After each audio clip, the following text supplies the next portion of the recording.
অন্ধত্ব মানুষের জীবনের প্রতিবন্ধকতা হতে পারে না। অন্ধ যারা বিখ্যাত পৃথিবীব্যাপী তাদের নিয়ে সাজিয়েছি আজকের আয়োজন। প্রিয় দর্শক, সবাইকে আমন্ত্রণ জানাচ্ছি গ্রিনভিউ ক্লিনিক টেলিপ্রেসক্রিপশন দেখবার জন্য। আসলে নানা কারণে মানুষ অন্ধ হয়। পৃথিবীর অনেক বিখ্যাত মানুষ আছেন যারা অন্ধ, তাদের কয়েকজনকে নিয়ে সাজিয়েছি আজকের আয়োজন। আমাদের সাথে আছেন প্রফেসর ডাক্তার আনিসুজ্জামান, তিনি পরিচালক Bangladesh eye hospital Uttara. Professor doctor Anisuzzaman, আপনাকে স্বাগত জানাচ্ছি আমাদের স্টুডিওতে। অনেক ধন্যবাদ আমন্ত্রণ জানানোর জন্য। আশা করি ভালো আছেন। স্যার, আসলে আমরা দেখি পৃথিবীব্যাপী কিন্তু অন্ধত্বের সংখ্যা যেমন বেশি এবং অন্ধরা যেন পিছিয়ে নেই। তাদের জন্য যেমন জীবন চলার পথে অনেক কিছুই এগিয়েছে, তারা কর্মক্ষেত্রে আছে, তারা কাজ করছে, তারা শিক্ষা নিচ্ছে।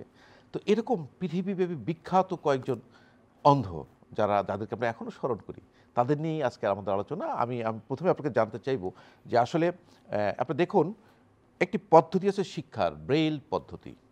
যারা অন্ধ তাদের জন্য পড়াশোনা, ইউনিভার্সিটি, ক্লাস সব কিছুর জন্য ব্রেইল পদ্ধতি। আমি যদি ব্রেইল সম্পর্কে জানতে চাই আপনার কাছে, যে আসলে উনি নিজে কি অন্ধ ছিলেন কিনা? হ্যাঁ, লুই ব্রেইল তিনি অন্ধ ছিলেন।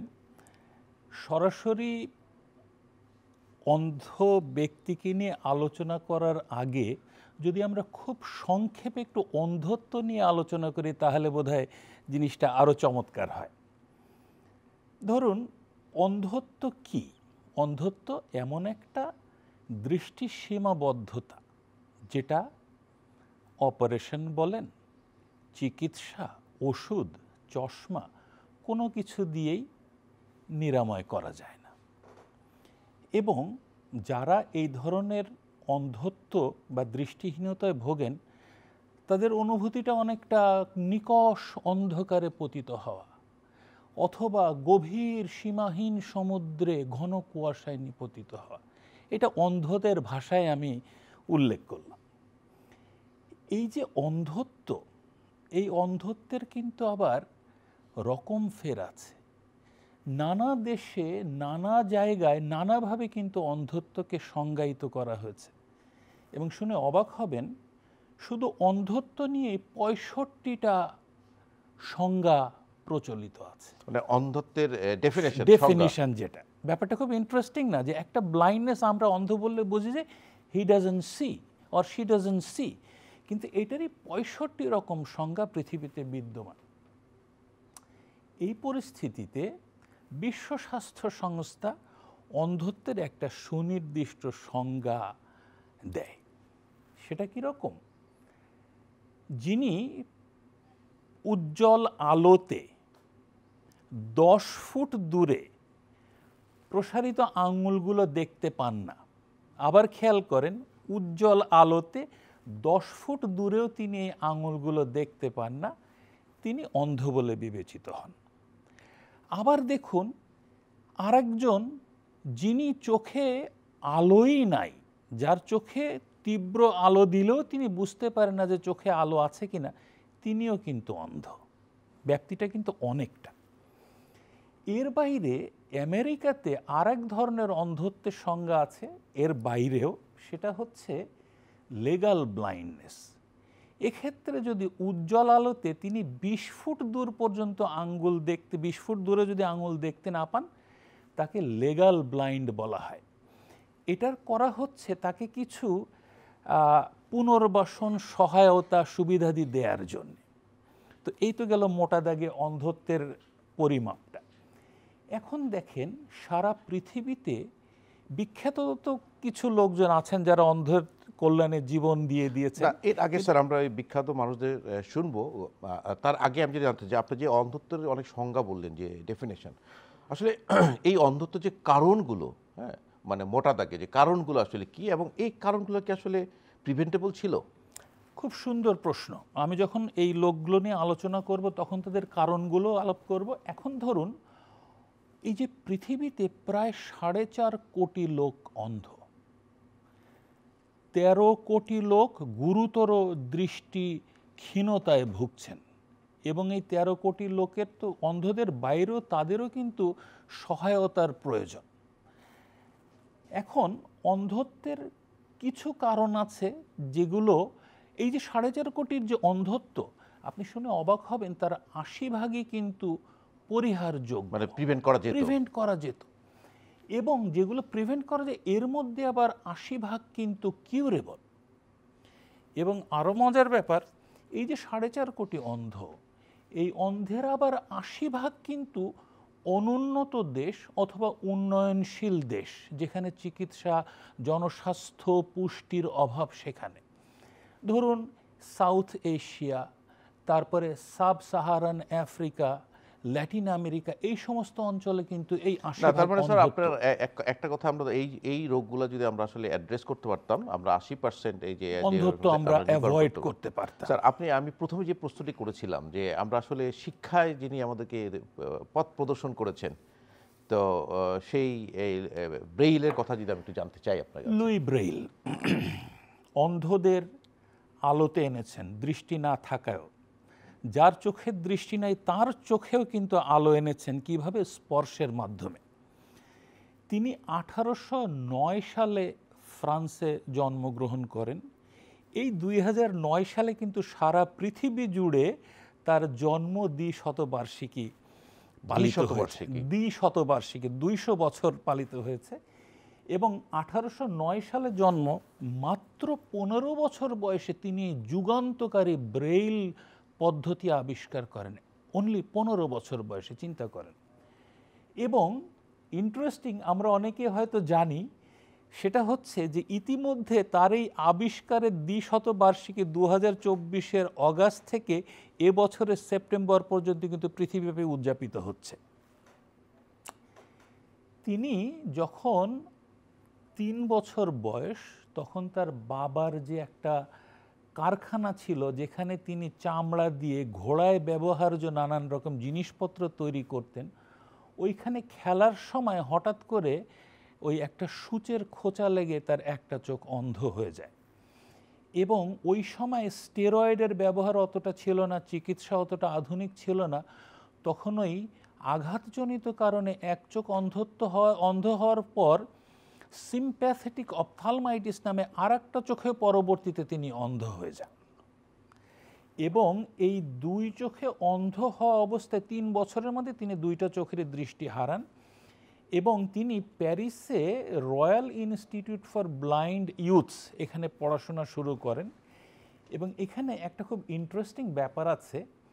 ফরাসি সেনাদের মাঝে একজন আর্টিলারি অফিসার ছিলেন, চার্লস বারবেয়ার। তিনি কিন্তু সৈনিক ছিলেন না, কিন্তু সৈনিকদের সাথে সম্পৃক্ত ছিলেন। তিনি এক ধরনের লেখার পদ্ধতি আবিষ্কার করেন, যেটাকে বলা হতো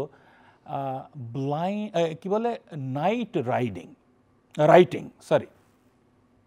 জিনিসটা কীরকম? ধরুন সেনাদের মাঝে যে আলোর মাধ্যমে যে সংকেতের আদান প্রদান করা হতো, এটাকে অ্যাভয়েড করার জন্য চার্লস বারবেয়ার একটা এমবোসড কাগজে ছিদ্র করে ওটা দিয়ে তিনি সংকেত আদান প্রদানের একটা পদ্ধতি আবিষ্কার করেন। কিন্তু সৈন্যদের মাঝে এটা তেমন একটা জনপ্রিয় হয় না। কিভাবে যেন এইটা লুই ব্রেইলের হাতে এসে পৌঁছায়, এবং তিনি এটাকেই মডিফাই করে 6টা বিন্দু দিয়ে নানান রকম পারমুটেশন কম্বিনেশন করে তিনি অ্যালফাবেট তৈরি করেন, বিরাম চিহ্ন, ছেদ চিহ্ন করেন, এবং একটা ভাষা, একটা পদ্ধতি, পড়ার একটা পদ্ধতি আবিষ্কার করেন, যেটা অন্ধরা স্পর্শ করে পড়া শিখে। এবং এই যুগান্তকারী আবিষ্কার পরবর্তীতে কিন্তু গণিত এবং সঙ্গীতেও ব্যবহৃত হয়। এবং পৃথিবীর অধিকাংশ ভাষা, প্রায় 85টা ভাষায়, 85টা মেজর ল্যাঙ্গুয়েজে এখন ব্রেইল পদ্ধতি প্রচলিত। এবং ইতিমধ্যে বলেছি তার এই আবিষ্কারের 200বার্ষিকী পালিত হচ্ছে। না, তাহলে তো স্যার এই যে ব্রেইল পদ্ধতি, যারা অন্ধ হয়েছেন তাদের তো আসলে পড়াশোনার যে জায়গাটা সেটা তো ছিল না। একমাত্র ব্রেইল পদ্ধতিতেই তো আসলে তারা ইউনিভার্সিটি, আপনার গ্র্যাজুয়েশন, মাস্টার্স সব পড়াশোনা করতে হয়েছে। এক্স্যাক্টলি। তো সেই পদ্ধতিটা, যে ব্রেইল আপনি বলেছেন যে 15 বছর বয়সে 15 বছর আবিষ্কার করেছেন, এটাই কিন্তু এখন পর্যন্ত চলমান আছে। এবং পৃথিবীতে এখন পর্যন্ত সর্বাধিক ব্যবহৃত, সর্বাধুনিক অন্ধদের শিক্ষার পদ্ধতি। স্যার আপনাকে ধন্যবাদ যে আসলে আমরা এই ব্রেইলের যে ইতিহাস, ইতিবৃত্ত, সেটা আমরা জানলাম আপনার কাছে। আমার আর কাছে দুঃখের বিষয় কি জানেন, মাত্র ৪৩ বছর বয়সে তিনি যক্ষ্মায় মারা যান, এবং তিনি যখন মারা যান তখনও কিন্তু তিনি ব্রেইল পদ্ধতির এই যে ব্যাপক প্রসার, এর যে দেখে যেতে পারেননি। সাকসেস, এটা তিনি দেখে যেতে পারেন নাই। যাই হোক, কেন আমরা দুটো জিনিস দেখেন, তখন চোখের চিকিৎসার কারণে যে অন্ধ হয়ে গেলেন একটা চোখ, পরবর্তীতে আরেকটা চোখ, আর যক্ষ্মার কারণে বলেন, যক্ষ্মার কিন্তু এখন পৃথিবীতে অত্যাধুনিক চিকিৎসা পদ্ধতি আছে যেটাতে জি, যক্ষ্মা জি, সম্পূর্ণ ভালো হয়।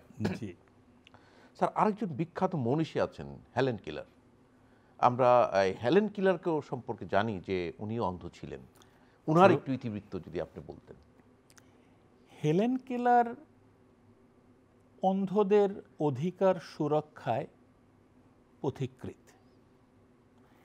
তিনি, একটা খুব কমন ডিজিজ ছিল সেই সময়, স্কারলেট ফিভার, আমরা কিন্তু অনেকেই জানি। Scarlet fever. স্ট্রেপ্টোকক্কাস দিয়ে হয় এবং স্কিনে এক ধরনের র্যাশ হয়। এই স্কারলেট ফিভারে মাত্র ১৯ মাস বয়সে তিনি অন্ধ হয়ে যান, এবং ঘটনাক্রমে এই যে বেল টেলিফোনের আবিষ্কর্তা গ্রাহাম বেল সাথে তার পারিবারিক একটা সংশ্লিষ্টতা ছিল হেলেন কেলারের পরিবারে। এবং গ্রাহাম বেল কিন্তু তখন আবার, হেলেন কেলার যে শুধু অন্ধ হয়ে যান তা না, তিনি কিন্তু বধিরও হয়ে যান।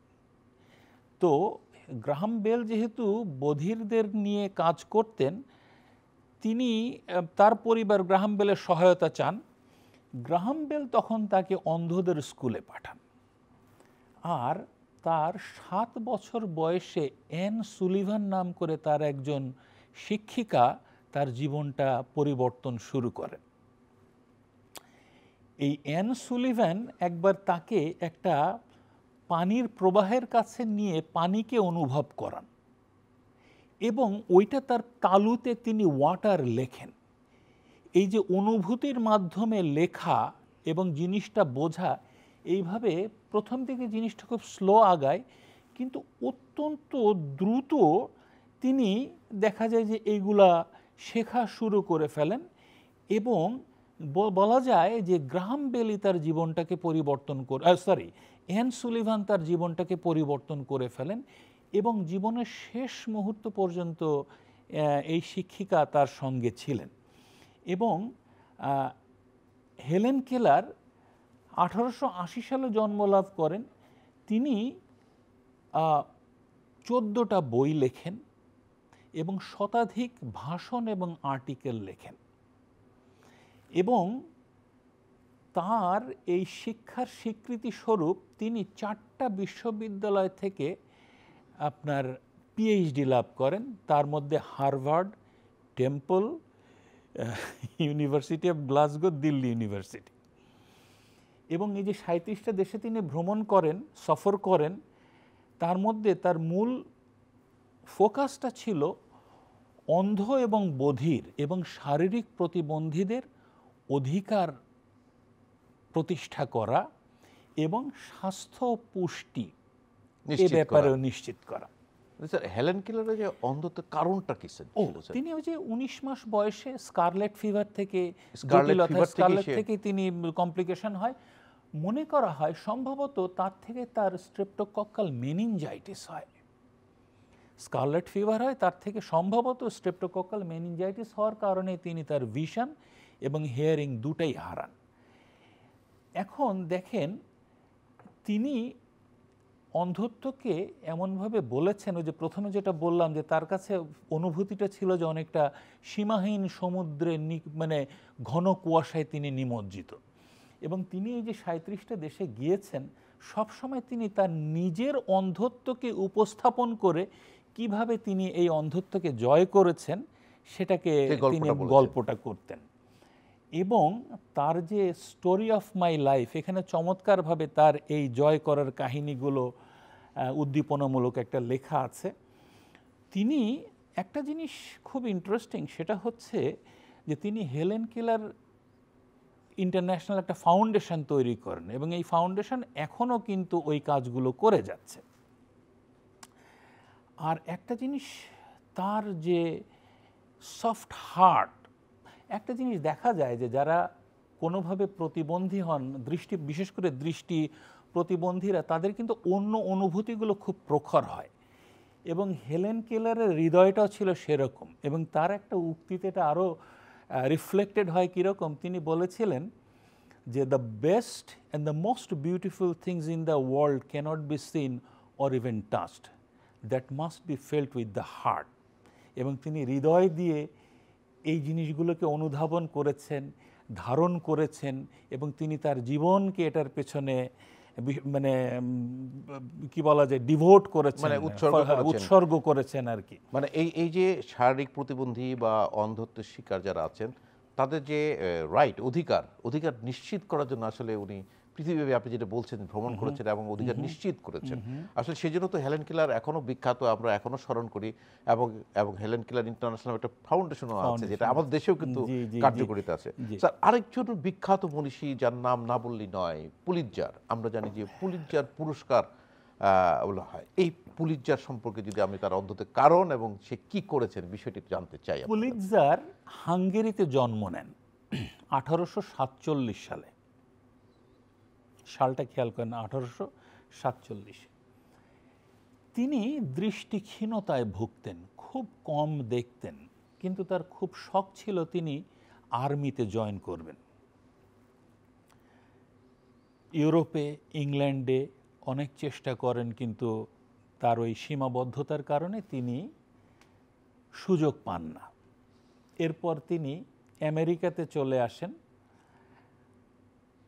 আমেরিকাতে কিন্তু তখন গৃহযুদ্ধ চলছে, এবং তিনি ইউনিয়ন আর্মিতে একটা সুযোগ পেয়ে যান, এবং কিছুদিন ইউনিয়ন আর্মিতে কাজ করার পর তিনি আর্মি থেকে বেরিয়ে নানান রকম পেশায় নিয়োজিত হন। ক্লাবে কাজ করেন, বারে কাজ করেন, এমনকি শোনা যায় যে তিনি হয়তো কবর খুঁড়তেন। এরকম নানাবিধ পেশায় নিয়োজিত হন। ঘটনাক্রমে একবার একটা ক্লাবে দুজন মুদ্রণ ব্যবসায়ী দাবা খেলছিলেন। তো তিনি ওখানে কোনো একটা চাল রেকমেন্ড করে অথবা ক্রিটিসাইজ করে ওই দুজনের নজরে আসেন, এবং তারা তার এই দাবা খেলার এই বিষয়টাকে দারুণভাবে উপভোগ করেন, এবং তাকে তাদের প্রেসে একটা কাজ করার সুযোগ দেন।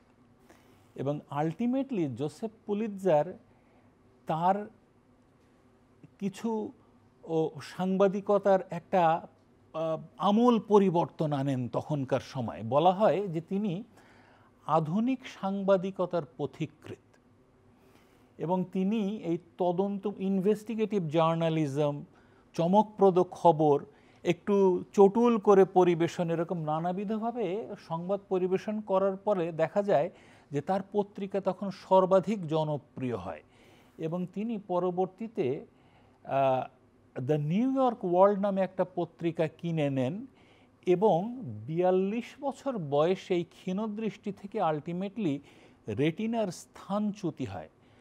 ধরে নেওয়া যায় যে তিনি হাই মায়োপিয়াতে ভুগতেন এবং একেবারে কম দেখতেন, এবং পরবর্তীতে এটার জটিলতা হিসাবেই তার রেটিনার স্থানচ্যুতি হয় এবং তিনি পরিপূর্ণ অন্ধ হয়ে যান। এবং এই 42 বছর বয়স থেকে শুরু করে বাকি জীবন পর্যন্ত কিন্তু তিনি তার এই পত্রিকাকে তখনও 1 নম্বর অবস্থানেই রাখেন, এবং তিনি সাংবাদিকতার প্রসারের জন্য কিন্তু বিরাট অবদান রেখেছেন। না, আমরা তো জানি আসলে উনি কিন্তু পুলিৎজার পুরস্কারও আছে। আমি ওই বিষয়ে আসছিলাম। দেখেন, কলাম্বিয়া ইউনিভার্সিটিতে সাংবাদিকতা বিভাগ খোলার জন্য 1912 সালে তিনি $2 মিলিয়ন অনুদান দেন, এবং এই ইউনিভার্সিটি 5 বছর পরেই পুলিৎজার পুরস্কার ঘোষণা করে, যেটা একটা অত্যন্ত সম্মানজনক পুরস্কার, এবং 1915 সাল থেকে শুরু করে আজ পর্যন্ত মূলত সাংবাদিকতা, সাহিত্য এবং সঙ্গীতে এখনো উনি তো এটা আসলে চলমান, পৃথিবীব্যাপী উনি এখনো আমাদের কাছে অনেক মানে সম্মানের জায়গায় আছেন। আমরা তো স্বপ্ন রেসপেক্ট করি। কোনো সঙ্গীত শিল্পী আছে যিনি অন্ধ ছিলেন কিন্তু ওনার সঙ্গীত অঙ্গনে সে এখনো আমরা স্মরণ করি? শোনেন, আন্দ্রে বোচেলি, ইটালিয়ান অপেরা সিঙ্গার, তিনি এখনো বেঁচে আছেন, এবং বলা হয় যে তিনি জীবন্ত কিংবদন্তি। তিনি যে শুধু অপেরা সিঙ্গার ছিলেন তা না, বা আছেন তা না, তিনি কিন্তু শাস্ত্রীয় সঙ্গীতেও সমধিক পারদর্শী। তিনি 1958 সালে জন্মগ্রহণ করেন এবং বলা হয় যে তিনি অন্ধত্বের অন্ধকারে সুরের আলো নিয়ে এসেছেন। এবং তিনি কিন্তু জন্মগত গ্লোকোমায় 12 বছর বয়সে অন্ধ হয়ে যান। দেখেন কি দুর্ভাগ্যজনক ব্যাপার, জন্মগত গ্লোকোমা ধীরে ধীরে বাড়তে বাড়তে 12 বছর বয়সে টোটালি অন্ধ হয়ে যান। এবং এই গ্লোকোমা থাকা সত্ত্বেও 6 বছর বয়সে তিনি চমৎকার পিয়ানো বাজানো শিখে ফেলেন। এরপরে আপনার গিয়ে হারমোনিকা, ফ্লুট, স্যাক্সোফোন আরও নানান রকম বাদ্যযন্ত্র তিনি বাজানো শিখেন।